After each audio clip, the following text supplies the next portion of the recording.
Hey guys, Professor Bill, Comic Book University. Kind of hoping this thing is working. Yeah, I think there's some there. Anyway, I had some problems with my XSplit not too long ago, so hopefully everything's fine. So let's talk about some Agents of S.H.I.E.L.D., shall we? Okay. Ward's brother. At least that's who I thought this was.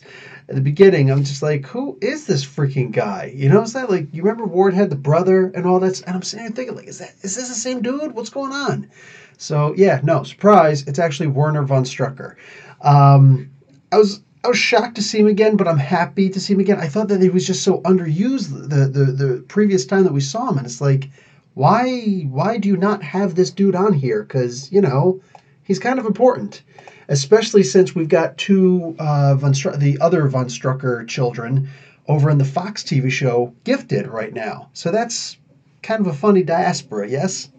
So, um, anyway, it's cool seeing him again. I'd forgotten about his photographic memory. I like that they're showing that he's got this massive amount of pain right now. It's completely freaking him out and whatnot.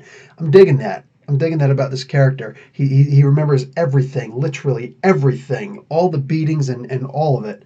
So cool, cool. Yo-Yo's robotic arms and Mac. That was interesting. That was very interesting. Seeing that she what is it? You can actually feel her pain this time. Before it's just like, oh, the sense of loss, blah blah. But now it's like the coping mechanism. But she's still trying to deal with it. Like that part where she did the thing where she tried to get out of bed and she'd fallen. And everybody's thinking, oh no, she's got another nightmare. Simmons attacking her again. No, not the case this time. She tries to get out of bed and she forgets that she doesn't have any arms. Oh man, that was heartbreaking. I saw this one movie way back in the day. I can't remember what it was called. Um, Mr. India, was it?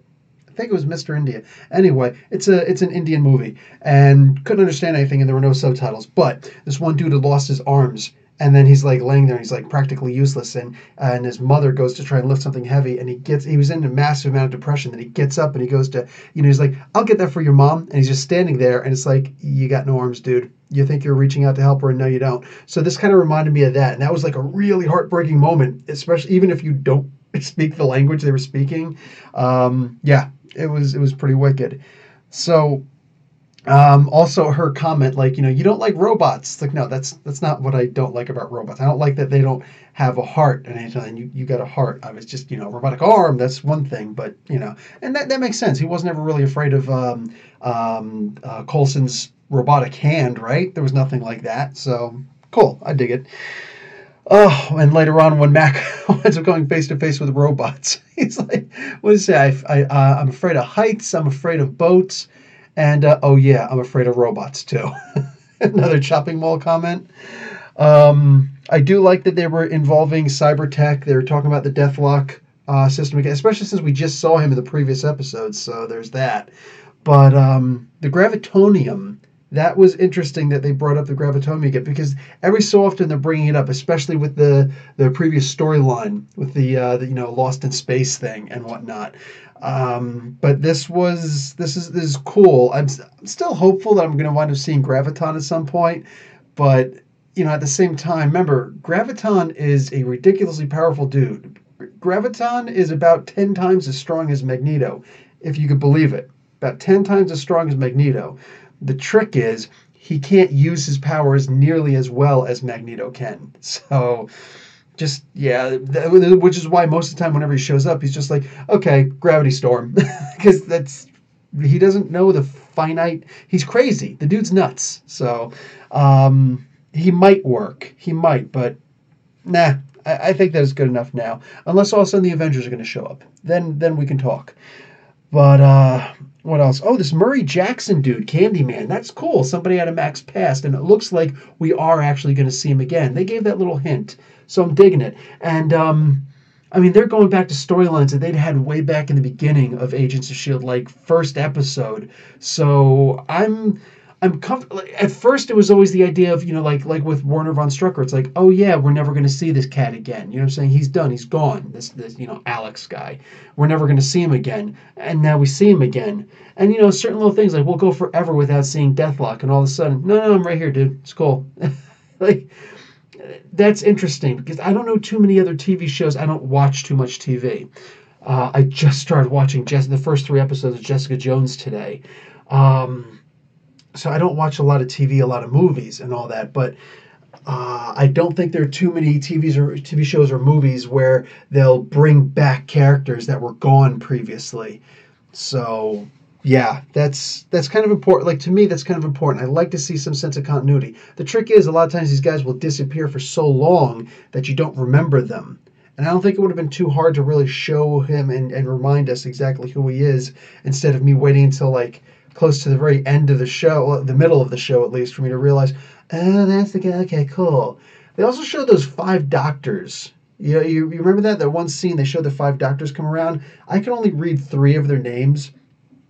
Excuse me. So of course I'm jumping in there really quick, like, okay, yeah, I got you. Okay, go back and type in the names really quick. It's like I couldn't find anything about their names for the most part. There's nothing out there really. Um, so yeah. Oh, and the Mac Hammer can't touch this thing. That was good. That was good. Um, Project Paperclip. I like when they bring back, and it's usually stuff from Captain America, but I like when they bring back stuff from the MCU proper, instead of the MCTVU. So I like it when they do that. That's always cool for me. It's the Project Paperclip from back in the Captain America, not Civil War, the one before, the Winter Soldier. So digging it, and yeah, that's pretty much it. It's funny, there wasn't a lot in this one. It was still entertaining as all heck because there was a lot of fighting and whatnot. So that was cool. When we saw Deke's mom, that was particularly interesting. And then he makes the connection. He suddenly realizes that these are his grandparents. And yeah, you guys are right. Okay, fine, it's grandparents. I'm like, that's his mom? I think that's his mom. Okay, grandparents. I get it. 80 years. Yeah, I guess that makes sense. So the idea that Fitz doesn't like him very much is, I guess, fitting. Go figure. Going to be literally the grumpy old grandpa. But I don't know, man. There was a lot of cool stuff that happened in here, but I think the most part was that this was a very action-packed thing. Seeing him fighting another Kree and whatnot. It's like, can you imagine going through all those hours of makeup just for like 10 minutes of, okay, go ahead and go out there and get killed by Deke.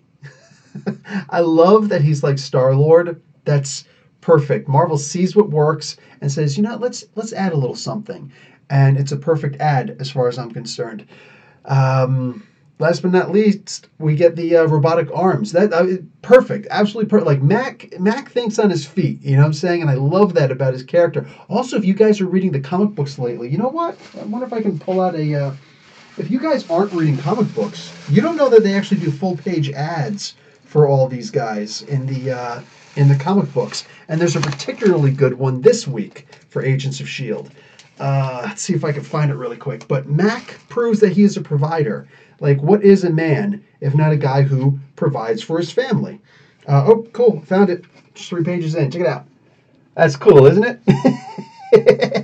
He's got the shotgun axe and everything. I'm digging it. So, yeah, you guys should read more comics. I'm just saying. It's not just about Agents of S.H.I.E.L.D. Jeez. So, yeah, that's really it. No, yeah, literally, that's it. I liked seeing the big ship in the sky. That was interesting. I like that they were all like, oh, wow, what is going on? That's insane. That's crazy. And then Candyman, he's all like, do you guys see this all the time? And like, yeah. It was, that was probably the best moment from the entire show. The entire episode, at least. That was cool. All right, so that's it. I'm going to bounce out of here. Glad my XSplit is working again. All right. Bye. Class dismissed.